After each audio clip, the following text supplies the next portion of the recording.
We are hungry. The courtroom fell silent. Judge William's gavel froze mid-air as he looked down at the two little girls standing before him, their hands tightly clasped. "What did you just say?" he asked, his voice unusually soft. Emily swallowed hard.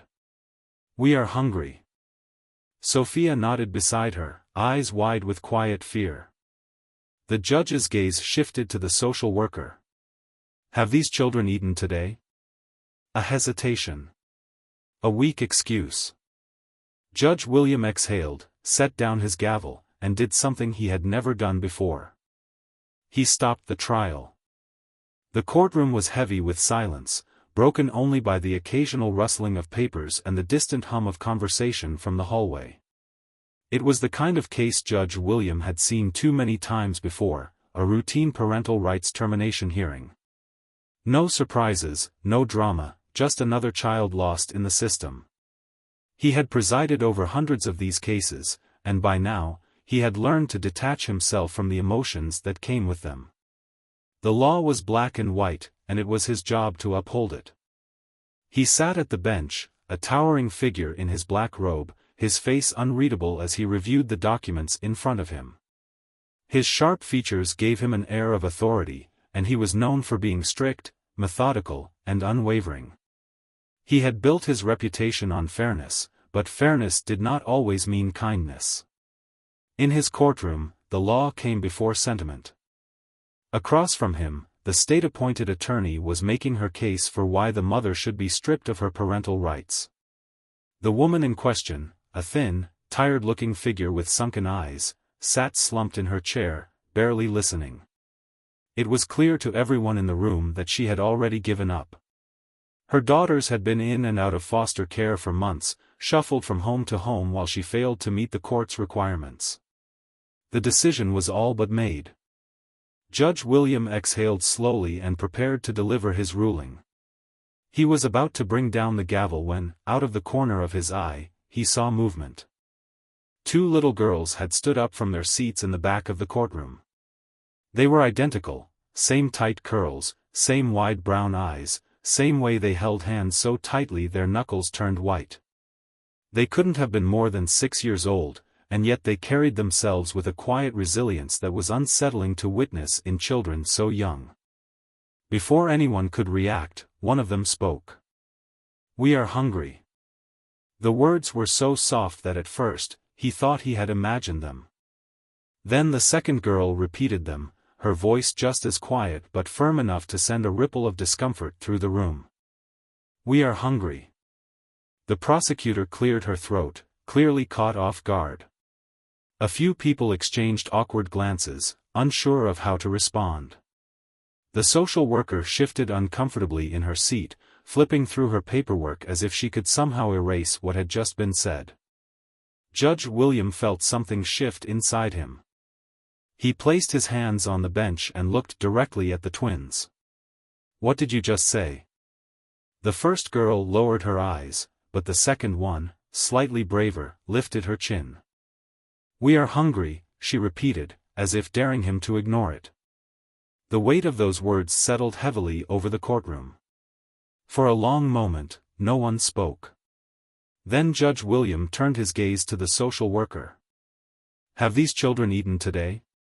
His voice was calm, but there was an edge to it now, sharp enough to cut through the growing tension. The woman hesitated, flipping through her notes as if she could find an excuse hidden somewhere in the paperwork. They were supposed to receive breakfast at the shelter this morning. There may have been a scheduling issue. May have been. His voice dropped, dangerously low. There was an uneasy silence. Judge William's grip on his gavel tightened. He had heard enough. He struck the gavel against the wood, the sharp sound echoing through the courtroom. "This hearing is adjourned immediately. Someone bring these children food." The room erupted into whispers, a ripple of shock moving through the spectators. Lawyers exchanged bewildered glances. The bailiff looked uncertain, as if waiting for confirmation that the judge was serious. But Judge William was already pushing back his chair and rising to his feet. He stepped down from the bench and approached the girls, crouching so that he was at eye level with them.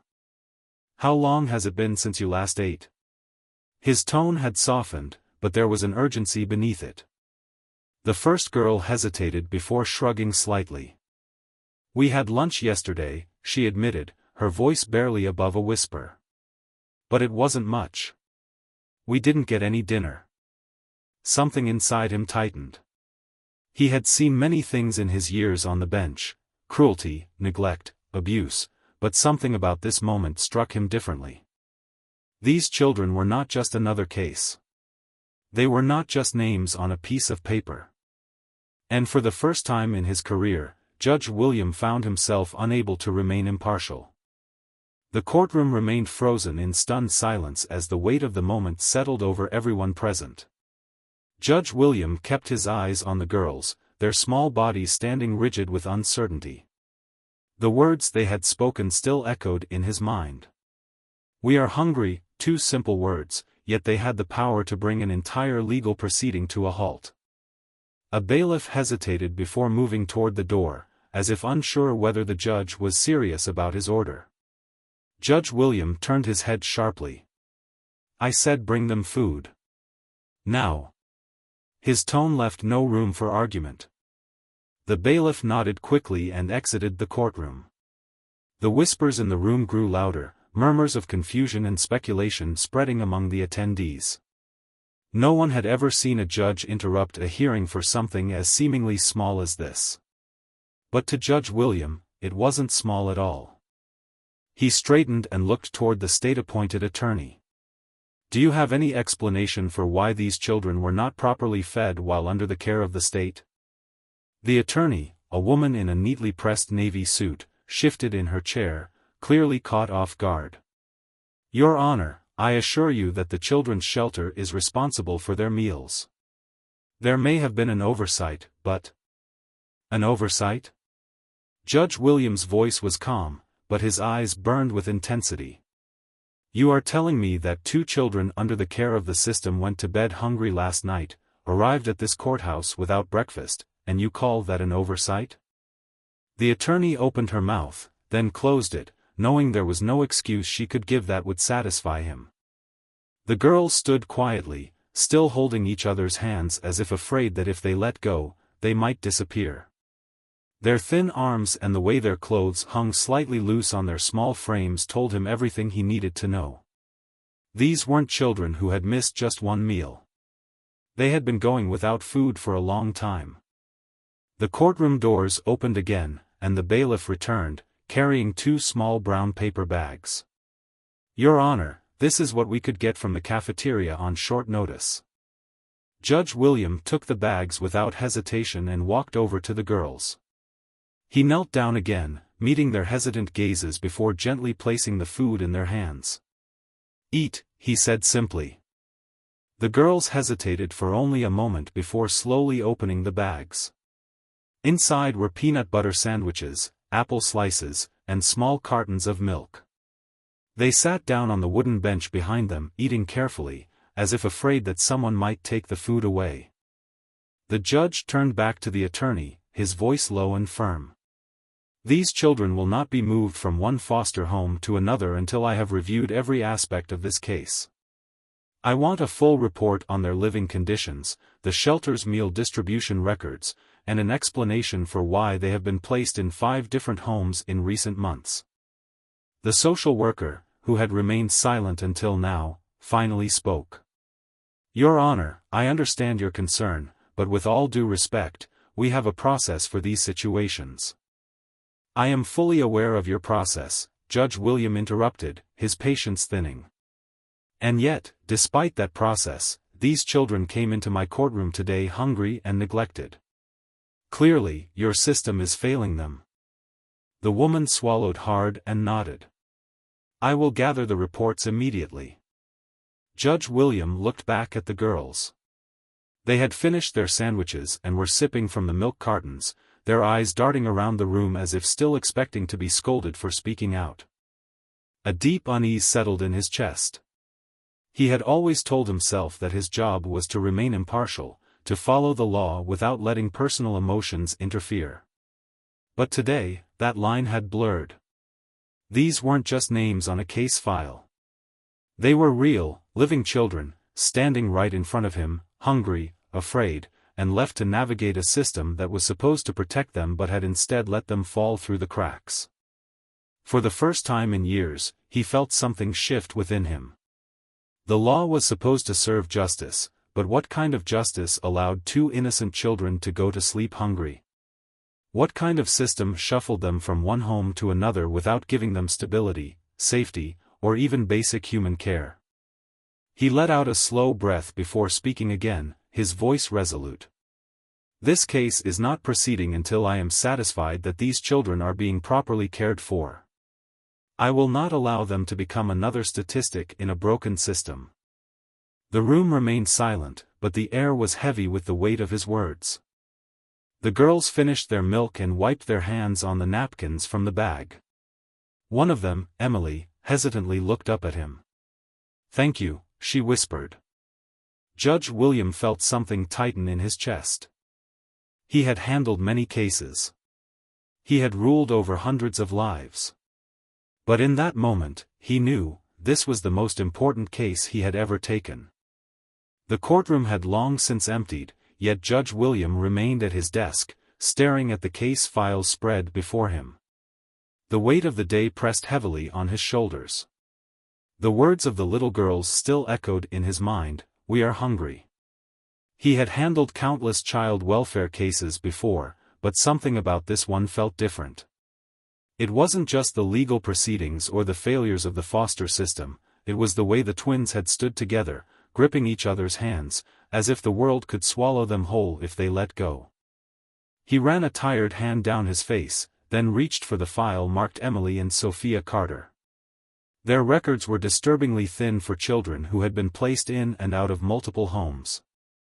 The brief summaries from social workers painted the same repetitive picture: transferred due to capacity issues, moved due to behavioral concerns, reassigned after a failed placement. Nowhere in these pages was an explanation for why two 6-year-olds had been moved 5 times in just a few months. He tapped his pen against the desk, his frustration growing. Foster care was supposed to be a safety net, a temporary haven for children in need. But for too many, it became a revolving door, a cycle of instability that left them worse off than before. He had always known this, had seen it in countless reports and testimonies, but seeing it in the faces of those 2 little girls made it impossible to ignore. A knock on his door pulled him from his thoughts. He looked up to see the court's senior social worker, Ms. Reynolds, standing in the doorway. She was a woman in her late 50s, with sharp eyes that had seen too much and a demeanor hardened by years of navigating the bureaucratic labyrinth of child welfare. "Judge," she greeted him cautiously, stepping inside and placing a thick folder on his desk. "You asked for their complete case history. I had to dig through some old records, but this is everything." He nodded and gestured for her to sit. As she lowered herself into the chair across from him, he flipped open the folder and scanned the first few pages. It was worse than he had imagined. Their mother had been flagged by child services several times for neglect and substance abuse, but no intervention had occurred until she was arrested 6 months ago. Since then, Emily and Sophia had been bounced between emergency shelters, temporary foster homes, and group facilities, none of which had kept them for more than a few weeks. "How did this happen?" he asked, his voice edged with frustration. 5 placements in 6 months. That's not just instability, it's negligence. Ms. Reynolds sighed, rubbing her temples. "It's the system, Judge. Too many kids, not enough homes. The shelters are overcrowded, foster families are overburdened, and when children come in with no immediate relatives, they get moved wherever there's space." "Not wherever there's a good space," he noted grimly. "Just wherever there's space." She nodded, her expression weary. "They're young, but not babies. They're not easy placements. Most families want infants, or at least single children. 2 6-year-olds who have never known stability. They're seen as high risk. Judge William clenched his jaw. High risk? They're children, not liabilities. I know, she said, her voice softening. But I also know that if we don't place them soon, they'll be sent to a group home indefinitely. That was unacceptable. He had seen too many children get lost in group homes, warehoused together, passed over for adoption, aging out of the system without ever knowing what it meant to belong to a family. He flipped through more pages, pausing at a report from one of their temporary foster families. Behavioral concerns was scrawled in bold letters, followed by vague notes about emotional withdrawal, refusal to sleep alone, and occasional outbursts. He exhaled through his nose. Those weren't behavioral problems. That was trauma. He looked up at Ms. Reynolds. What happens if no one takes them? She hesitated. Then they'll stay in the system until they either get lucky, or they don't. He leaned back in his chair, his mind racing. He had spent his entire career enforcing the law, upholding rules and regulations, ensuring that justice was served in accordance with the statutes. But what justice was there in this? What fairness existed in a system that left two little girls afraid to admit they were hungry because they thought they would be punished for it? The law had brought them here, but the law wasn't saving them. For the first time in his career, he realized that following protocol wasn't enough. He closed the folder and rested his hands on it, the weight of the decision settling in his bones. I want to petition for temporary guardianship, he said finally. Ms. Reynolds blinked, clearly taken aback. Judge, are you saying you want to take them in? Yes. He didn't hesitate. Until a suitable, permanent family is found. She looked at him as if trying to gauge if he was serious. This is highly unusual. A sitting judge assuming custody of minors under his own jurisdiction? People are going to question your objectivity. Let them, he said firmly. I won't stand by and watch them get lost in a broken system. She studied him for a long moment before nodding. I'll start the paperwork. But be sure, Judge. These girls have been let down too many times already. If you take them in, you can't just be another stop along the way. I won't be, he promised. As she left the office, he looked down at the case file one more time. Emily and Sophia Carter. They weren't just another case. They weren't just another statistic. And as of that moment, they weren't alone anymore. Judge William had always been a man of order. His life revolved around structure, discipline, and the firm belief that rules existed for a reason.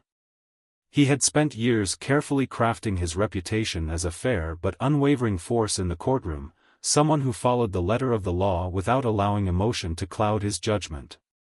But now, for the first time in his career, he had made a decision that had nothing to do with legal precedent and everything to do with his conscience. The moment he signed the paperwork granting him temporary guardianship of Emily and Sophia Carter, he felt an unfamiliar sense of unease settle over him. It wasn't regret, he knew, deep in his bones, that he was doing the right thing, but it was the weight of responsibility. These weren't just names in a case file anymore. They were two real little girls who had been failed at every turn, and now, they were depending on him. The drive to pick them up from the shelter was quiet, save for the low hum of the radio in the background. His hands gripped the steering wheel tighter than necessary as he replayed the events of the last 24 hours. He had never raised children before. He didn't even know the first thing about caring for two 6-year-olds. His world had always been made up of legal codes, courtrooms, and carefully controlled environments. Children were unpredictable. Emotional. Messy. When he pulled up to the shelter, a small, nondescript brick building on the outskirts of the city, he took a deep breath before stepping out of the car. Inside, a woman at the front desk greeted him with polite professionalism, clearly aware of who he was. They're in the playroom, she informed him, leading him down a narrow hallway. We explained that they would be leaving today, but they don't know much else. He nodded, adjusting his tie out of habit as they stopped in front of a door with faded cartoon animal stickers peeling from the edges. The woman pushed it open, revealing a small, dimly lit room filled with scattered toys, mismatched chairs, and shelves of worn-out books. In the corner, Emily and Sophia sat on a tattered rug, their backs pressed together as they quietly played with a set of plastic figurines.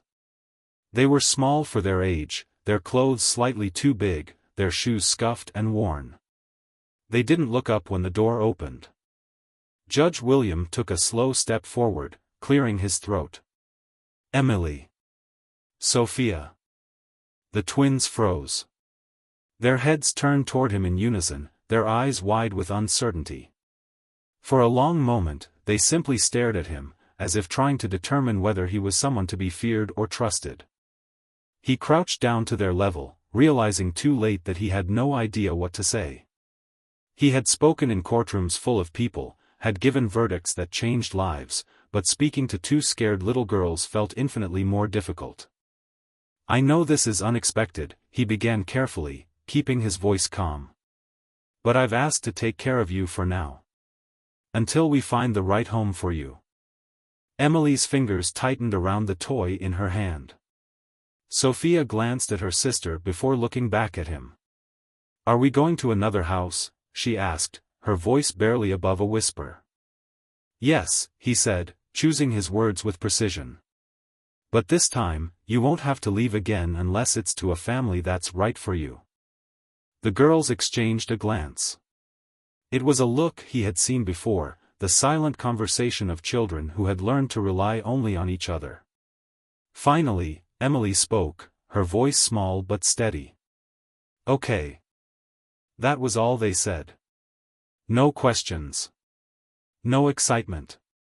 Just quiet acceptance, as if they had already learned not to expect anything permanent. It hit him harder than he expected. The woman at the shelter handed him a small duffel bag, the only belongings the twins had. It was light in his hand, far too light for two children who had lived 6 years of life. The ride home was silent. The girls sat in the back seat, their hands intertwined, staring out the window as the city passed by. He wasn't sure if they were scared, tired, or simply used to this kind of transition. When they arrived at his house, he hesitated for a brief moment before opening the car door for them. He had never thought much about his home before. It was large, immaculate, filled with books and polished wood. It had always been a place of order, not warmth. Now, as he watched the twins step hesitantly through the doorway, he saw it through their eyes for the first time. "It's big," Sophia murmured. "You'll have your own room," he said, leading them down the hall. "Both of you." He had spent the night before moving furniture, setting up beds, making sure they had clean blankets. He hadn't known what colors they liked or what toys they preferred, so he had simply done his best. The twins stepped inside, looking around without expression. Emily ran her fingers along the edge of the bed, while Sophia quietly sat down on the floor. Judge William stood in the doorway, feeling uncharacteristically uncertain. "If there's anything you need, you can tell me," he said. Emily looked up at him, her expression unreadable. "Are we staying here forever?" The question was like a punch to the gut. He wanted to say yes. He wanted to promise them something he wasn't sure he could give.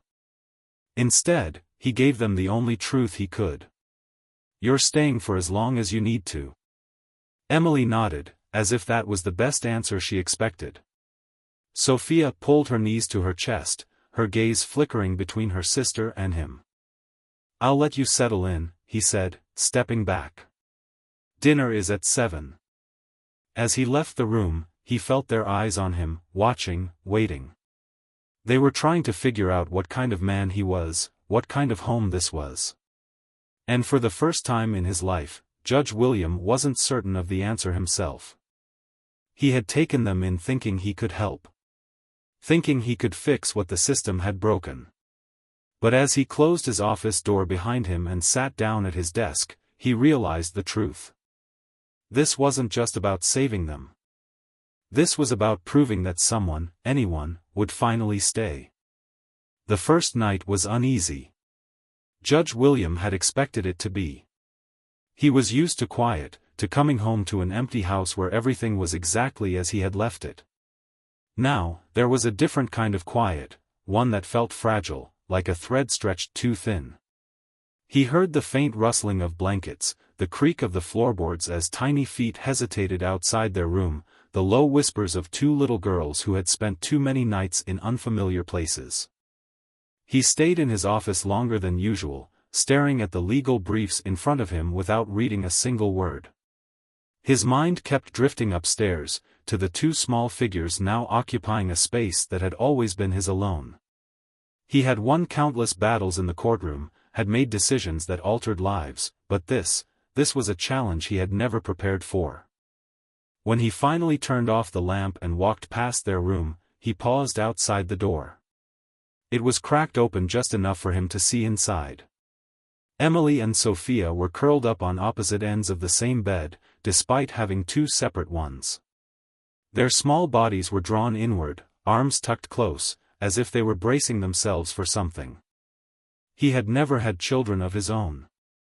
He had spent years so consumed by his work that he had never seriously considered it. Now, as he watched these two girls sleep, he wondered how anyone could abandon them, how they had been forced to become so cautious at such a young age. He exhaled quietly and stepped away, reminding himself that this was temporary. He would give them shelter, stability, and safety. And then, when the right family came along, he would let them go.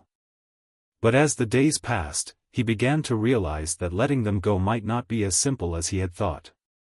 The first morning, he woke up earlier than usual and found them sitting at the kitchen table, perfectly still, their hands folded in their laps. They looked up when he entered, but neither of them spoke. "You don't have to sit so stiffly," he said, reaching for the coffee pot.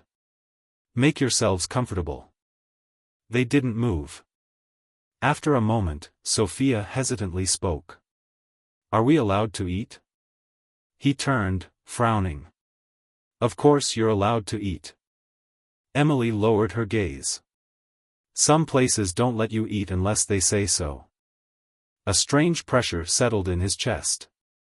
He hadn't thought about that, about the routines they had been forced to learn in shelters and temporary homes. Without another word, he grabbed two plates and set them on the table. He made toast, scrambled eggs, and sliced fruit, setting everything down between them. They didn't reach for it immediately, instead watching him cautiously, as if waiting for permission. He pulled out a chair and sat across from them. "Eat," he said simply. Slowly, Emily picked up a piece of toast. Sophia followed a second later. They ate carefully, quietly, chewing each bite as if they weren't sure when the next meal would come. "You don't have to rush," he told them. "There's plenty of food. And there will be more later." They didn't respond, but he saw the way their shoulders relaxed just slightly. That day, he rearranged his schedule. He had never needed to before, had never had a reason to. But now, instead of staying late at the courthouse, he made sure to come home by dinner. He found himself watching the clock, wondering if they were okay, if they had figured out the television remote, if they had spoken to anyone besides each other. At dinner, they ate quietly, answering his questions with short, careful sentences. They had learned to be polite, to say, "Yes, sir," and "No, sir," in voices that were too small, too obedient. "Do you like to read?" he asked one evening. Emily nodded. "Sometimes."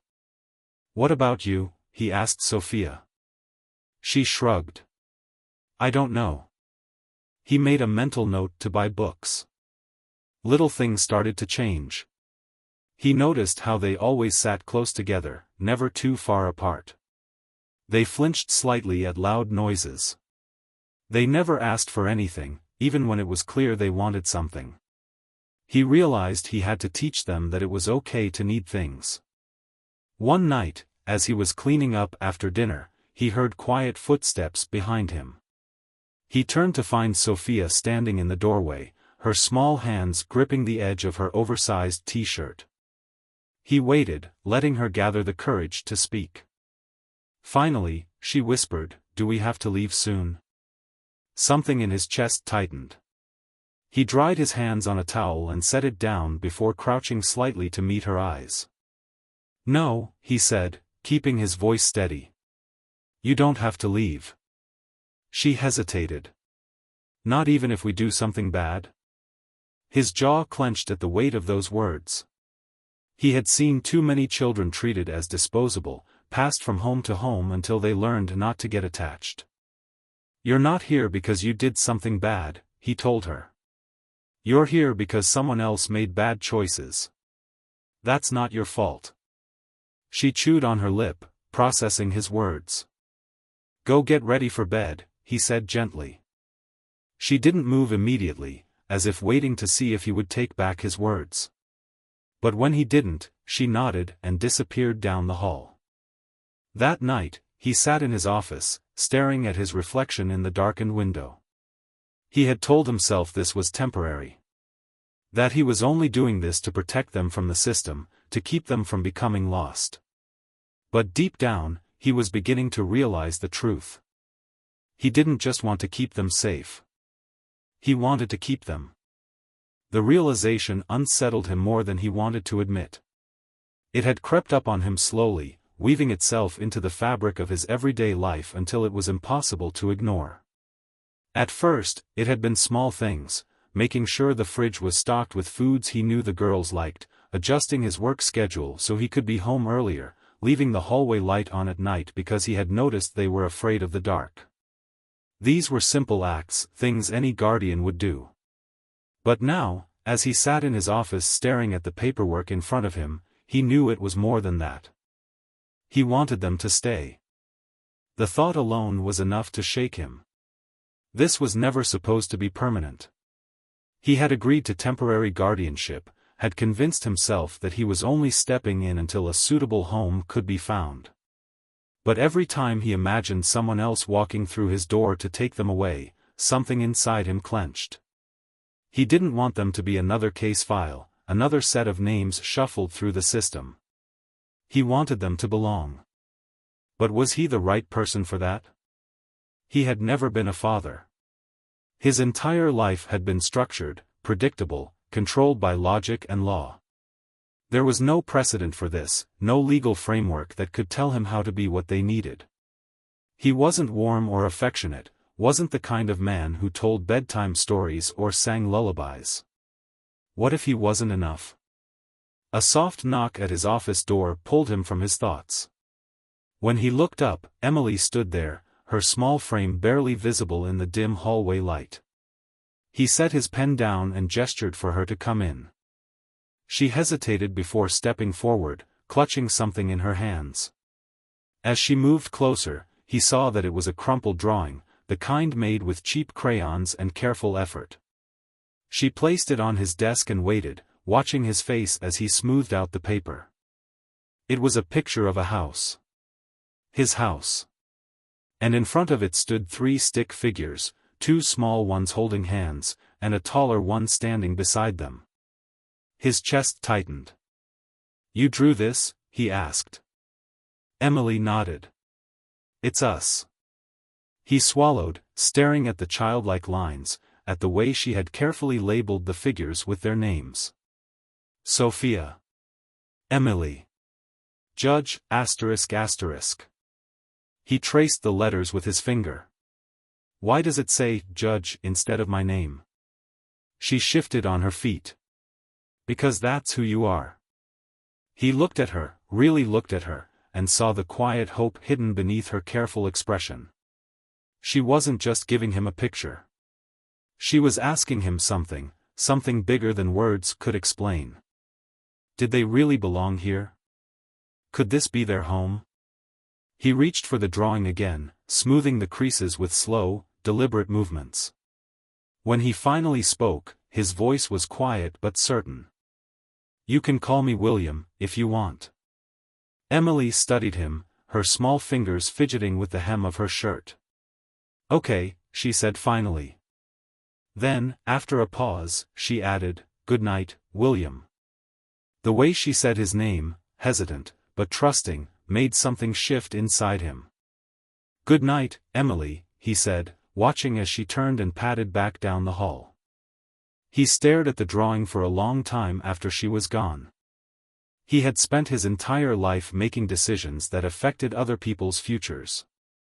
But now, sitting in his dimly lit office, holding a child's drawing in his hands, he realized that this might be the most important decision he would ever make. And for the first time, the answer was clear. He wasn't going to let them go. The next morning, Judge William woke up with a sense of clarity that had been absent for weeks. The uncertainty that had weighed on him was gone, replaced by a quiet resolve. He knew what he had to do. It wasn't a matter of legal obligation or temporary responsibility anymore. It was something deeper, something unspoken that had taken root in his heart the moment two little girls had stood in his courtroom and told him they were hungry. The morning routine had started to feel familiar. When he stepped into the kitchen, Emily and Sophia were already seated at the table, waiting. They still didn't reach for food on their own, still hesitated as if permission needed to be granted. He had learned to be patient, to show them in small ways that they didn't need to ask for the most basic of needs. "Cereal or pancakes?" he asked, glancing toward them as he set the coffee pot to brew. Emily looked at Sophia, silently deferring to her. Sophia hesitated before mumbling, "Cereal, please." He nodded and pulled down the box, pouring it into 2 bowls before adding milk. When he set the bowls in front of them, Sophia immediately picked up her spoon and started eating, but Emily just stared at hers. "Not hungry?" he asked, watching her closely. Emily shifted in her chair. "If we stay here, does that mean we won't have to go anywhere else?" The question was so quiet he almost missed it. Sophia's spoon stopped midair, her attention now locked onto her sister. They were both waiting for his answer. He sat down across from them, resting his hands on the table. "Do you want to stay?" Emily looked at Sophia first, as she always did, then turned back to him. "Yes." Sophia swallowed hard. "But can we?" He had spent his entire career making decisions, ruling on cases that changed people's lives, but nothing had ever felt as important as this moment. "Yes," he said, his voice steady. "You can." For the first time since they had arrived, Emily smiled. It was small, barely there, but it was real. Sophia didn't smile, but her shoulders relaxed, the tension she had carried for so long easing just slightly. He hadn't realized how much he had been holding his breath until that moment. Later that day, he met with Ms. Reynolds at his office. She had been working in child welfare for over 20 years, had seen every kind of case, every kind of placement. When he told her he wanted to formally adopt Emily and Sophia, she didn't look surprised. "I had a feeling you'd come to this decision," she said, setting her paperwork down. "But I need to ask, are you sure? This isn't temporary. It's forever." "I know," he said without hesitation. She studied him, looking for any sign of doubt. "You're a judge, William. You work long hours. You've never raised children before. Are you prepared for what this means?" "I've never been more sure of anything," he admitted. "They need a home. They need stability. They need someone who won't leave. And you think you can be that person?" "I know I can." Ms. Reynolds nodded slowly. "Then let's start the process." It wasn't immediate. There were legal steps, background checks, home visits. The system that had failed them so many times before now had to ensure that he was the right fit. The irony of it wasn't lost on him. But none of it mattered. Because for the first time, he wasn't just trying to protect them from the system. He was trying to give them a future. And he wasn't going to fail them. The adoption process was not quick, nor was it simple. Judge William knew the law inside and out, but for the first time, he found himself on the other side of the system. He wasn't presiding over the case, he was the case. Every decision, every delay, every required meeting felt painfully slow, but he endured it because he knew what was waiting on the other side. Emily and Sophia never asked about the paperwork. They never questioned the visits from social workers or the sudden increase in forms that needed signatures. But they watched him. They studied his every move, silently assessing whether he would follow through or if he, too, would eventually change his mind. He understood their caution. They had learned not to trust easily, had been taught by experience that promises were fragile things. He didn't push them for affection, didn't demand that they see him as anything more than what he was. He let them set the pace, let them decide what home meant for them. One evening, after dinner, Emily sat at the kitchen table, carefully coloring in a notebook he had bought for her. Sophia sat nearby, flipping through a picture book but not really reading it. "You're quiet tonight," he observed. Emily kept coloring. "We're waiting." "For what?" She looked up, her eyes filled with something far too old for a child. "To see if it's real." He swallowed the lump in his throat. "It's real." She tilted her head slightly, considering his words. "Even if we mess up?" He exhaled, setting his fork down. "No one is perfect, Emily. You don't have to be perfect to stay." She glanced at Sophia, then back at him. "Not even if we make you mad?" He leaned forward slightly, resting his forearms on the table. "What happened before?" Emily hesitated, then shrugged. "Sometimes, if we did something wrong, we had to leave." His jaw tightened. He had read their files, knew the details of the failed placements, but hearing it from her was different. "You won't have to leave," he said firmly. "Not now. Not ever." She watched him for a long moment, as if testing the weight of his words. Then she went back to coloring, nodding slightly. The adoption was finalized in the fall. The courtroom was familiar, but this time, he wasn't sitting in his usual place behind the bench. He was on the other side, in the seat of someone waiting for a verdict that would change his life.